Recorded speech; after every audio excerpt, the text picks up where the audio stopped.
Hello friends, स्वागत है आपका जेके स्टडी आईक्यू में। आज पढ़ेंगे इतिहास क्लास 6 का। एनसीईआरटी का बुक है हमारे अतीत। इसके पहले के क्लास में हम कुछ चैप्टर पढ़ा चुके हैं। आज पढ़ेंगे चैप्टर नंबर 7। चैप्टर अध्याय 7 है अशोक एक अनोखा सम्राट जिसने युद्ध का त्याग किया। रोशन के रुपए। जन्मदिन पर रोशन को दादाजी से कड़क नोट मिले। उसने उन्हें अपने हाथ में दबा रखा था। उसे एक नया सीडी खरीदने का बहुत मन था, लेकिन साथ ही वह बिल्कुल नए कड़क नोटों को देखना और छूकर महसूस करना चाहती थी। तभी उसने पाया कि सभी नोटों में दाहिनी तरफ गांधी जी का मुस्कुराता चेहरा बना हुआ था और बाईं तरफ छोटे छोटे शेर चित्रित थे। उसने सोचा, आखिर यहाँ शेर क्यों बने हुए हैं? एक बहुत बड़ा राज्य, एक साम्राज्य। हम जिन शेरों के चित्र रुपयों पैसों पर देखते हैं उनका एक लंबा इतिहास है। उन्हें पत्थरों को काट कर बनाया गया और फिर उन्हें सारनाथ में एक विशाल स्तंभ पर स्थापित किया गया था। इस विषय में हम चैप्टर 6 में पढ़ा चुके हैं। इतिहास के महानतम राजाओं में से एक अशोक के निर्देश पर इसके जैसे कई स्तंभों और पत्थरों पर अभिलेख उत्कीर्ण किए गए। इसके पहले कि हम यह जानें कि इन अभिलेखों में क्या लिखा है, यह समझने की कोशिश करें कि उनके राज्य को साम्राज्य क्यों कहा जाता है। अशोक जिस साम्राज्य पर शासन करते थे उसकी स्थापना उनके दादा चंद्रगुप्त मौर्य ने लगभग 2300 साल पहले की थी। चाणक्य या कौटिल्य नाम के एक बुद्धिमान व्यक्ति ने चंद्रगुप्त की सहायता की थी। चाणक्य के कई विचार हमें अर्थशास्त्र नाम की किताब में मिलते हैं। वंश। जब एक ही परिवार के कई सदस्य एक के बाद एक राजा बनते हैं तो उन्हें एक ही वंश का कहा जाता है। मौर्य वंश में 3 महत्वपूर्ण राजा हुए, चंद्रगुप्त, उसका बेटा बिंदुसार और बिंदुसार का पुत्र अशोक।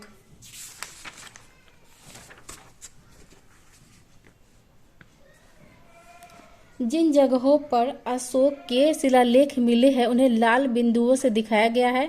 ये मैप दिया हुआ है, इसमें जो लाल बिंदु है वो कह रहा है जिन जगहों पर अशोक के शिलालेख मिले हैं वो लाल बिंदु से दिखाया गया। ये सारे इलाके साम्राज्य के भीतर थे। उन देशों के नाम बताओ जहां अशोक के अभिलेख मिले हैं। भारत के कौन से राज्य मौर्य साम्राज्य के बाहर थे? ये जो लाल बिंदु है वो सब अशोक के थे, तो ये बोल रहा बताने के लिए, तो जहाँ जहाँ पे लाल बिंदु है वो सब अशोक के साम्राज्य थे, वही ये बताने के लिए यहाँ पे कह रहा है। साम्राज्य में बहुत से नगर थे। मानचित्र में उन्हें काले बिंदुओं से दिखाया गया है। ये जो काला बिंदु है वो नगर को दिखाया गया है और जो अशोक के साम्राज्य है उन्हें लाल बिंदु से दिखाया गया है। अब आगे देखते हैं। इनमें साम्राज्य की राजधानी पाटलिपुत्र, उज्जैन और तक्षशिला जैसे प्रमुख नगर थे। तक्षशिला उत्तर पश्चिम और मध्य एशिया के लिए आने जाने का मार्ग था। दूसरी तरफ उज्जैन उत्तरी भारत से दक्षिणी भारत जाने वाले रास्ते में पड़ता था। शायद नगरों में व्यापारी, सरकारी अधिकारी और शिल्पकार रहा करते थे। साम्राज्य के बहुत बड़े क्षेत्रों में किसानों और पशुपालकों के गांव बसे हुए थे। मध्य भारत जैसे इलाकों में ज्यादातर हिस्सा जंगलों से भरा हुआ था। वहां पर लोग फल फूल का संग्रहण और जानवरों का शिकार करके जीविका चलाते थे। साम्राज्य के अलग अलग इलाकों में लोग विभिन्न भाषाएं बोलते थे। वे लोग शायद अलग अलग प्रकार का भोजन करते थे और यहाँ तक कि वह अलग अलग किस्म की पोशाक भी पहनते थे। राज्य साम्राज्य से कैसे भिन्न है? चूंकि साम्राज्य राज्यों से बड़े होते हैं और उनकी रक्षा के लिए बड़ी सेनाओं की जरूरत होती है, इसलिए सम्राटों को राजाओं की तुलना में ज्यादा संसाधनों की जरूरत होती है। इन्हीं कारण उन्हें बड़ी संख्या में कर इकट्ठा करने वाले अधिकारियों की जरूरत होती है। साम्राज्य का प्रशासन। चूंकि मौर्य साम्राज्य बहुत बड़ा था, इसलिए अलग अलग हिस्सों पर अलग अलग ढंग से शासन किया जाता था। पाटलिपुत्र और उसके आसपास के इलाकों पर सम्राट का सीधा नियंत्रण था। इसका मतलब यह हुआ कि इस इलाके के गांवों और शहरों के किसानों, पशुपालकों, शिल्पकारों और व्यापारियों से कर इकट्ठा करने के लिए राजा अधिकारियों की नियुक्ति करता था, जो राजा के आदेशों का उल्लंघन करते थे। अधिकारी उनको सजा भी देते थे। इनमें से कई अधिकारियों को वेतन भी दिया जाता था। संदेशवाहक एक जगह से दूसरे जगह घूमते रहते थे और राजा के जासूस अधिकारियों के कार्यकलाप पर नजर रखते थे। इन सबके ऊपर सम्राट था, जो राज परिवार एवं वरिष्ठ मंत्रियों की सहायता से सब पर नियंत्रण रखता था। मौर्य साम्राज्य के भीतर कई छोटे क्षेत्र या प्रांत थे। इन पर तक्षशिला या उज्जैन जैसी प्रांतीय राजधानियों से शासन किया जाता था। कुछ हद तक पाटलिपुत्र से इन क्षेत्रों पर नियंत्रण रखा जाता था और अक्सर राजकुमारों को वहां का राज्यपाल बनाकर भेजा जाता था। लेकिन ऐसा लगता है कि इन जगहों पर स्थानीय परंपराओं और नियमों को ही माना जाता था। प्रादेशिक केंद्रों के बीच विस्तृत क्षेत्र थे। इनके इलाकों में मौर्य शासक सिर्फ मार्गों और नदियों पर नियंत्रण रखने की कोशिश करते थे, जो कि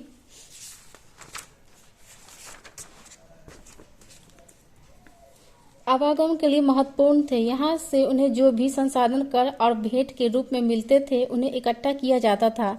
उदाहरण के लिए अर्थशास्त्र में यह लिखा है कि उत्तर पश्चिम कंबल के लिए और दक्षिण भारत सोने और कीमती पत्थरों के लिए प्रसिद्ध था। संभव है कि संसाधन नजराने के रूप में इकट्ठे किए जाते थे। नजराना जहां कर नियमित ढंग से इकट्ठे किए जाते थे, वही नजराना अनियमित रूप से जब भी संभव हो इकट्ठा किया जाता था। ऐसे नजराने विविध पदार्थों के रूप में प्रायः ऐसे लोगों से लिए जाते थे जो स्वेच्छा से इसे देते थे। राजधानी में सम्राट मेगास्थनीज चंद्रगुप्त के दरबार में पश्चिम एशिया के यूनानी राजा सेल्यूकस निकेटर का राजदूत था। मेगास्थनीज ने जो कुछ देखा उसका विवरण दिया। यहाँ हम उसके विवरण का एक अंश दे रहे हैं। सम्राट का जनता के सामने आने के अवसरों पर शोभा यात्रा के रूप में जश्न मनाया जाता है। उन्हें एक सोने की पालकी में ले जाया जाता है। उनके अंगरक्षक सोने और चांदी से अलंकृत हाथियों पर सवार रहते हैं। कुछ अंगरक्षक पैरों को लेकर चलते हैं। इन पैरों पर प्रशिक्षित तोतों का एक झुंड रहता है, जो सम्राट के सिर के चारों तरफ चक्कर लगाता रहता है। राजा सामान्यतः हथियारबंद महिलाओं से घिरे होते हैं। वे हमेशा इस बात से डरे रहते हैं कि कहीं कोई उनकी हत्या करने की कोशिश न करे। उनके खाना खाने के पहले खास नौकर उन्हें खाने को चखते हैं। वे लगातार 2 रात एक ही कमरे में नहीं सोते थे। और पाटलिपुत्र आधुनिक पटना के बारे में, यह एक विशाल और खूबसूरत नगर है। यह एक विशाल प्राचीर से घिरा है, जिसमें 570 बुर्ज और 64 द्वार है। 2 और 3 मंजिल वाले घर लकड़ी और कच्ची ईंटों से बने हैं।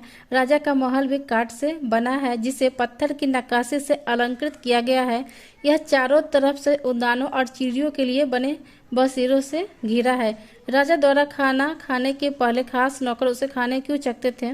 खाने इसलिए चखते थे कि अगर उसमें कुछ पॉइजन नहीं मिलाया हो, जहर नहीं मिलाया हो, जिस वजह से वो पहले चखते थे, उसको टेस्ट करते थे, उसके बाद ही राजा उसे खाते थे। और अंत में जंगल वाले इलाके आते थे। वहां रहने वाले लोग काफी हद तक स्वतंत्र थे।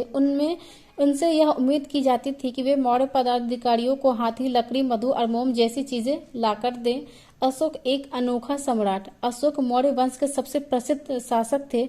वह ऐसे पहले शासक थे जिन्होंने अभिलेखों द्वारा जनता तक अपने संदेश पहुंचाने की कोशिश की। अशोक के ज्यादातर अभिलेख प्राकृत भाषा और ब्राह्मी लिपि में है। कलिंग युद्ध का वर्णन करता हुआ अशोक का अभिलेख। अपने एक अभिलेख में अशोक ने यह बात कही, राजा बनने के 8 साल बाद मैंने कलिंग विजय की। लगभग 1.5 लाख लोग बंदी बना लिए गए। 1 लाख से भी ज्यादा लोग मारे गए। इससे मुझे अपार दुख हुआ। क्यों? जब किसी स्वतंत्र देश को जीता जाता है तो लाखों लोग मारे जाते हैं और बहुत सारे बंदी बनाए जाते हैं। इसमें ब्राह्मण और श्रमण भी मारे जाते हैं। जो लोग अपने सगे संबंधियों और मित्रों के बहुत प्यार करते हैं तथा दासों और मित्रकों के प्रति दयावान होते हैं, वे भी युद्ध में या तो मारे जाते हैं या अपने प्रियजनों को खो देते हैं। इसलिए मुझे पश्चाताप हो रहा है। अब मैं धर्म पालन करते हुए दूसरों की इसकी शिक्षा देने का निश्चय किया है। मैं मानता हूँ कि धर्म के माध्यम से लोगों का दिल जीतना बलपूर्वक विजय पाने से ज्यादा अच्छा है। मैं यह अभिलेख भविष्य के लिए एक संदेह के रूप में इसलिए उत्कीर्ण कर रहा हूँ कि मेरे बाद मेरे बेटे और पोते भी युद्ध ना करें। इसके बदले उन्हें यह सोचना चाहिए कि धर्म को कैसे बढ़ाया जाए। कलिंग की लड़ाई में युद्ध को लेकर अशोक के विचारों में कैसे परिवर्तन हुआ। धम्म संस्कृत शब्द धर्म का प्राकृत रूप है।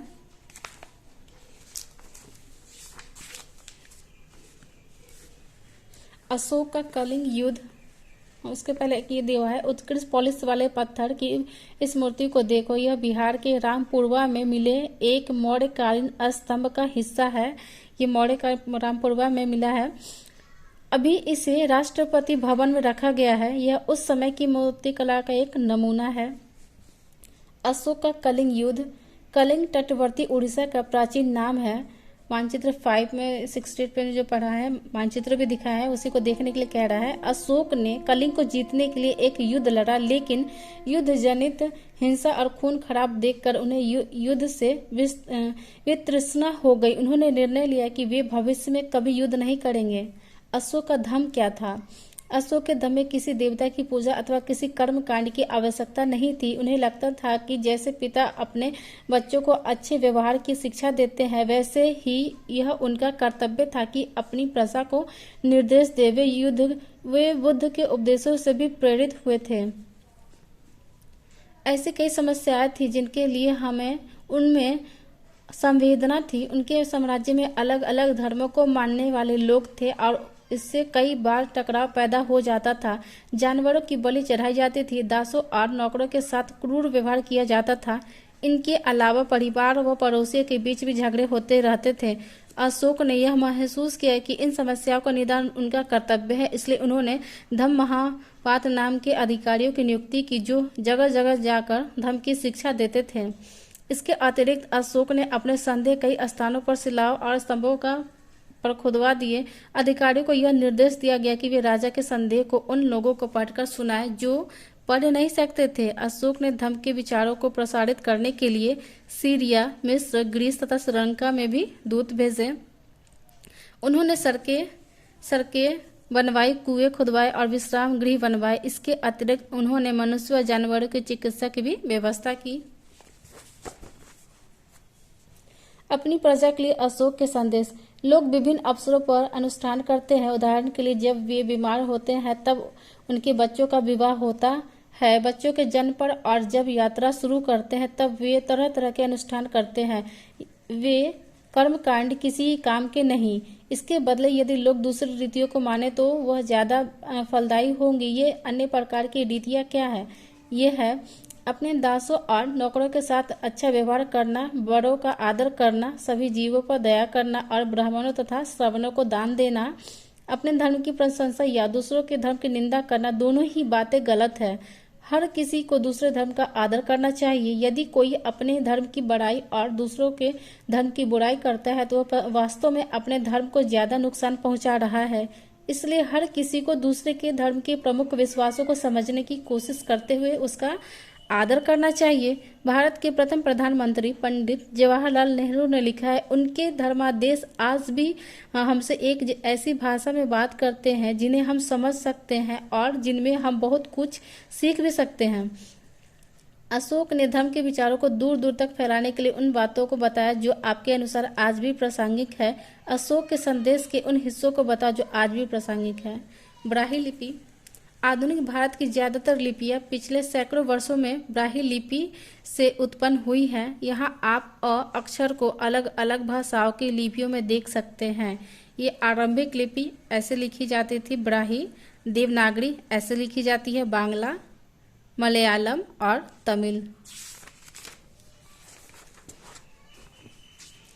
अन्यत्र मौर्य साम्राज्य के उभरने से थोड़ा पहले, लगभग 2400 वर्ष पहले, चीन में सम्राटों ने चीन की दीवार का निर्माण शुरू किया। इसे बनाने का उद्देश्य उत्तरी सीमा की पशुपालक लोगों से रक्षा करना था। अगले 200 वर्षों तक इस दीवार का निर्माण कार्य चलता रहा। क्योंकि साम्राज्य की सीमाएं बदलती रही, यह दीवार लगभग 6400 किलोमीटर लंबी है तथा पत्थर और ईंट से बनी है। इसकी ऊपरी सतह सड़क जैसी चौड़ी है। इस दीवार को बनाने के लिए हजारों लोगों को काम करना पड़ा। हर 100-200 मीटर की दूरी पर इस पर निगरानी के लिए बुर्ज बने हुए हैं। पड़ोसी देशों के प्रति अशोक का रवैया चीनी सम्राटों के रवैये से कैसे भिन्न था, ये पूछ रहा है। ये चैप्टर कंप्लीट हो गया। आज के लिए इतना ही। Thank you class.